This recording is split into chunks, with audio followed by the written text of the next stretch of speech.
বৃহস্পতিবার সন্ধ্যায় প্রবল বজ্রবিদ্যুৎ সহ দুর্যোগপূর্ণ আবহাওয়ার জেরে ভয়াবহ অগ্নিকাণ্ড ঘটল পূর্ব মেদিনীপুরের কোলাঘাট তাপবিদ্যুৎ কেন্দ্রে। আচমকা একটি জোরালো বাজের আঘাতে কেন্দ্রের ৩ নম্বর ইউনিটে এই আগুন লাগে। বজ্রাঘাতের তীব্রতা এতটাই বেশি ছিল যে ৩ নম্বর ইউনিটের ছাদটি ভেঙে সরাসরি ভেতরে পড়ে এবং মুহূর্তের মধ্যে কেন্দ্রের অন্যতম গুরুত্বপূর্ণ টারবাইন মেশিনে আগুন ধরে যায়। দাউ দাউ করে জ্বলতে থাকা আগুন দেখে গোটা বিদ্যুৎ কেন্দ্র চত্বরে ব্যাপক আতঙ্ক ছড়িয়ে পড়ে। ঘটনার পরই যুদ্ধকালীন তৎপরতায় উদ্ধার কাজে নামে কেন্দ্রের নিজস্ব দমকল বাহিনী। দীর্ঘক্ষণের চেষ্টায় বর্তমানে আগুন নিয়ন্ত্রণে আনা সম্ভব হয়। স্থানীয় বিজেপি নেতা বামদেব গুচ্ছাইত জানান, রাতের এই ঘটনায় কেন্দ্রের একটি বড় অংশ ক্ষতিগ্রস্ত হলেও কোনো প্রকারের সাথে পরিস্থিতি নিয়ন্ত্রণে আনার বড় সড় বিপর্যয় এড়ানো গেছে।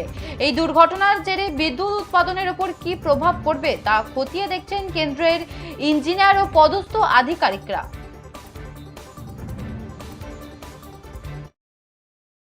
ঘটনাটা হয়েছে বলতে আমি একজন প্ল্যান্টের শ্রমিক।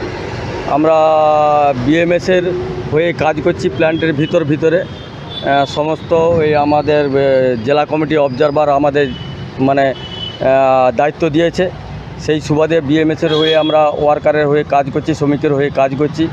ঘটনাটা ঘটে আজ সন্ধ্যে 7টার সময়।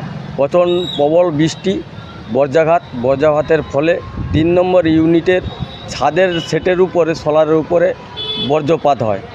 তারপরে বজ্রপাত হয়ে ওই সেটটা পুরো একদম ছাদরা নিচে নেমে যায় আর টারবাইনের উপরে পড়ে তারপরে আগুন লেগে জ্বলতে থাকে আর কি। তবে হতাহত তেমন কিছু হয়নি, ক্ষয়ক্ষতিটা বিশাল হয়েছে আর কি। আজকে সন্ধ্যাতে প্রবল যখন বৃষ্টি হয়, সেই বৃষ্টির সময় বেশ কয়েক দফায় বড় বড় সমস্ত বাজের আমরা শব্দ শুনছিলাম বজ্রপাতে। তার কিছু সময় পরেই বৃষ্টি থামার সাথে সাথে আমরা খবর পেলাম যে কোলাঘাট থার্মাল পাওয়ার প্ল্যান্টের 3 নম্বর যে ইউনিটের মূল শেডের উপরে যেখানে সোলার শেড ছিল, সোলার প্যানেল ছিল, সেই প্যানেলের উপরেই বজ্রপাত হয় এবং বজ্রপাতের কম্পন এত বেশি ছিল, এত ভারী ছিল যে শেডের একটা বিস্তীর্ণ অংশ টারবাইন সহ নিয়ে ভেঙে নিচে পড়ে গিয়েছে। এবং যে সময় ভেঙে পড়ে ওই সংলগ্ন এলাকায় কাজের সাথে যারা যুক্ত ছিল তারা কোনো ক্রমে প্রাণে বাঁচেছে। 2 জন আমাদের কর্মী তারা মাইনর ইনজোর্ড হয়েছেন। তাদেরকে থার্মাল পাওয়ার কর্তৃপক্ষ তাদেরকে চিকিৎসার ব্যবস্থা করেছেন। আমরা এইমাত্র আমি এবং এখানকার স্থানীয় বিধায়ক সুব্রত মাইতি মহোদয় আমরা একটি বিশেষ টিম করে ভিতরে পরিদর্শন করলাম।